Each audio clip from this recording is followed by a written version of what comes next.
Representative Kimball, followed by Bill Cochran.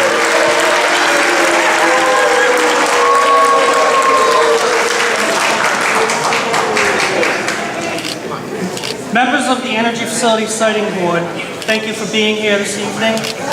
Welcome to Burrillville, and thank you for taking the time to hear us this evening. I would also like to thank my colleague in the House of Representatives, Bob Notarello, from across the aisle for being here and for his constant support of the people of Burrillville. Thank you, Bob. As you know, now a year and a half ago, Representative Cale Keeble. Sure. Cale, C-A-L-E, Keeble, K-E-A-B-L-E.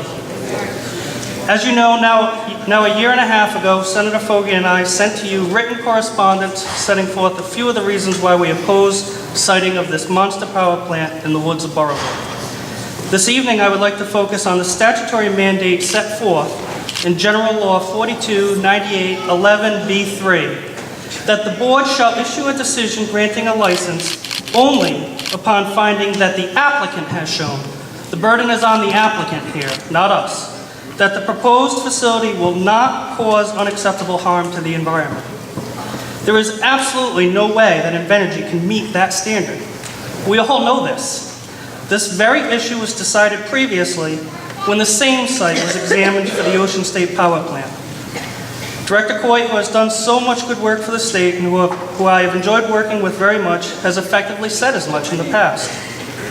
By now, we all understand that this power plant would be in the immediate vicinity of George Washington Management Area, Pulaski Memorial State Park, the Buck Hill Management Area, the Blackhawk Management Area, Wilson's Reservoir, Wakefield Pond, Round Lake, Wallam Lake, Pasco Reservoir, Echo Lake, Pulaski Pond, Bodish Reservoir, Lake Washington, and many other lakes, ponds, rivers, streams, and forested areas. I understand that all of this has been said before, but I say it again because it is worth considering in the context of 4298-11C3. The effect of granting Invenergy a license for this site is to state that the language, the proposed facility will not cause unacceptable harm to the environment, is meaningless. If you grant a license for this site, it is nearly impossible to imagine a site where the legislative environmental protection language contained in the statute is given any effect. If you grant this license, you are signaling to the world that regardless of the statutory environmental protection language, this siting board will grant a license to anyone willing to build a power plant anywhere in the state, regardless of its environmental impact. A final point, siting of this plant is not only inconsistent with the Energy Facility Siting Act, but also the Resilient Rhode Island Act. Over 3 years ago, long before this project was proposed, the legislature, working with DEM, set forth ambitious goals for reductions in Rhode Island's fossil fuel emissions. Siting of this plant is wholly inconsistent with that.